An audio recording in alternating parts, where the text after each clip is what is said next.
What they did not want was a typical capital like most of the states have, with a big Roman dome and all that sort of thing. They wanted something entirely different. In the long run, all of the community in Hawaii has been very happy with it.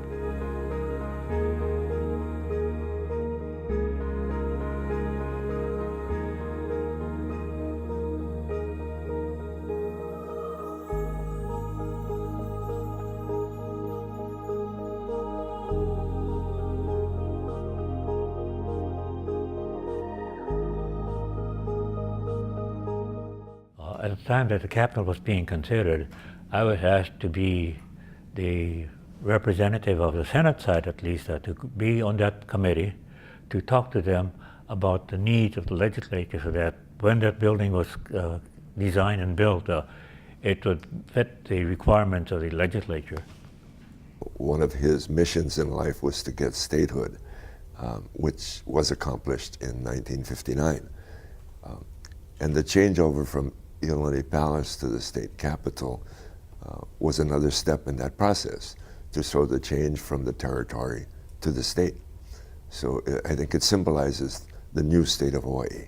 I think that the architects, when they designed it, and they told us that they wanted to have it resemble Hawaii, not like any other building in any other part of the United States, but something that was Hawaiian. 28 were interviewed. People like Edward D. Stone, a very famous local architect on the mainland, and I.M. Pei, he designed the East-West Center. Those were all re-interviewed, but they finally selected John Carl Warneke of San Francisco.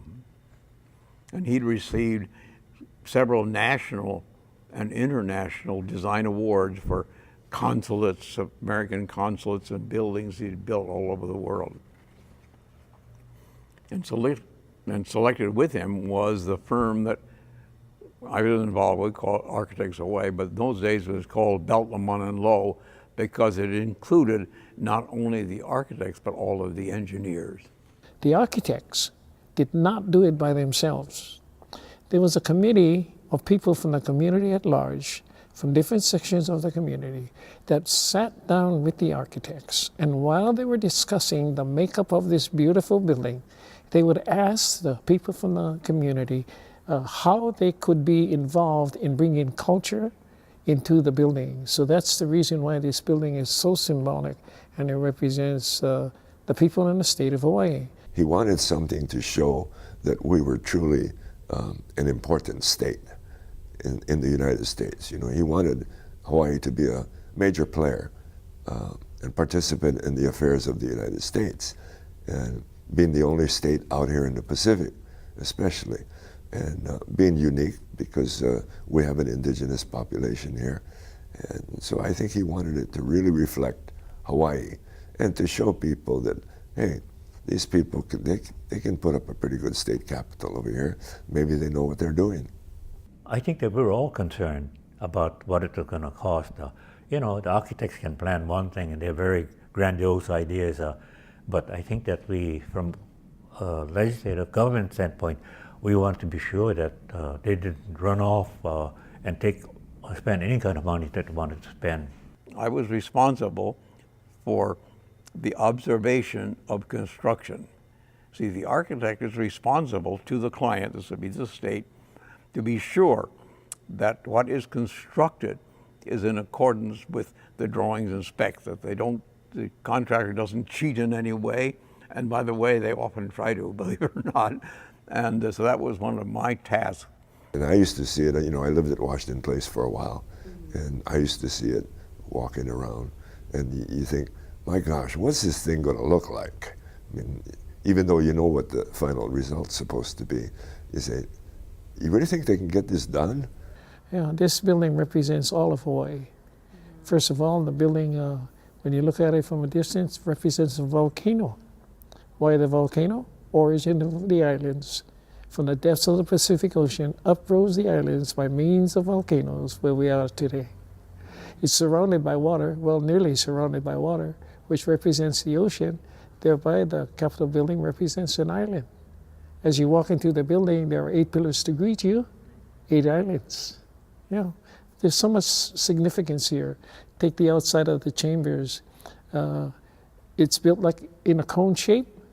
Most active part of the volcano is the cinder cone.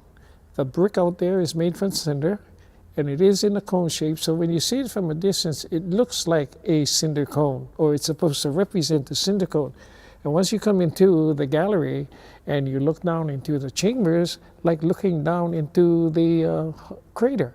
My first feeling about the Capitol was when I walked into the Senate chambers, and I thought, wow, spacious compared to the limited amount of space we had at the Elena Palace. And you look down and you can see the splendor and grandeur of the place. The tapestry here is made up of earth tones, red like the fire from the lava, red hot as it's coming down a volcano. And then the dark is the lava fields that have hardened. There's an outline that looks like a pineapple. When you go into the Senate chambers, it's blue and greens. Blue and greens of the ocean and the sky. So you see how the blend of relevance to our state again. Then that chandelier is made up of copper and brass with a tint of gold to represent the beautiful sun. In the Senate chambers, it's made up of 620 chambered nautilus shells. They were polished to become a kind of silver white that represents the moon. So we got the sun on one side and the moon on the other. And when you light it up, it's like full moon. The governor was the one who who had indicated he wanted the Dachisaros to do that flooring there, that artwork, yes. He called Aquarius. What he meant by Aquarius was that when you look down from the sky on the water, you see different colors depending on what the bottom is like. It's made of about 1 million small glass tiles about that square. The floor of the governor and the lieutenant governor, they raised it from 10 feet to 15 feet. It caused quite a ruckus, but I think looking back, he did the right thing. One day we had a visitor, and I think it was Governor Burns who showed the visitor the plans of the building. And when she, gender, seen it, she was very pleased with what she saw, except the executive chambers. And she said this, she suggested this. Being that this was your most important room in the building, it needed a little bit more statue. Mm-hmm. Now, if I'm not mistaken, the floor to ceiling are 8-foot ceilings, meaning floor to ceiling height, 8 foot. But when it comes to the executive chambers, as you walk into the governor's office, it goes up another nearly 4 feet. And that showed importance, statue. The significance behind that story was, who was that woman? Does anyone know? Jacqueline. Who's Jacqueline? Oh, Kennedy. Yeah.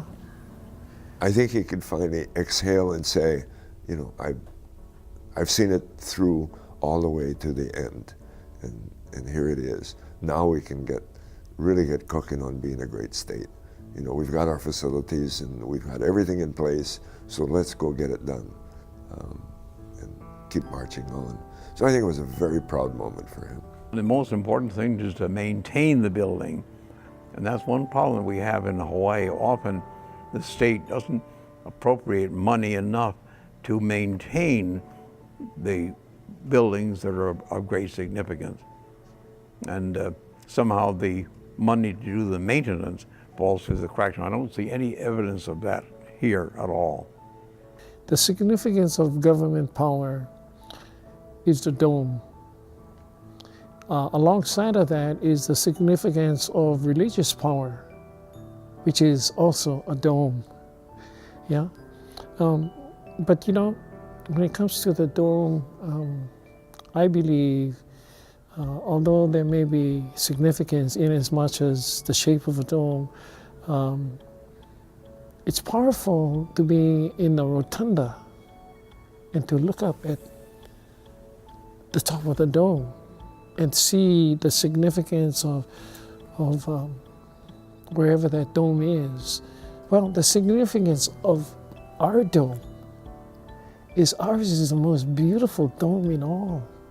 What makes it so beautiful? The sky. The sky, our dome is never the same, you know? When you go in the rotunda of any building that has a dome, that ceiling is always the same.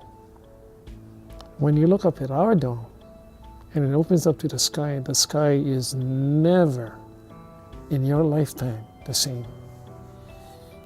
The elements are always moving. I always look out, I see the Capitol, and then I see parts of my office that I can see up there. I think I'm grateful that those who followed, took this plan, accepted the idea that there should be a capital district and not build up and cover every open space. I think that's what's unusual about our Capitol building. The palace there, and the Capitol building, and the openness.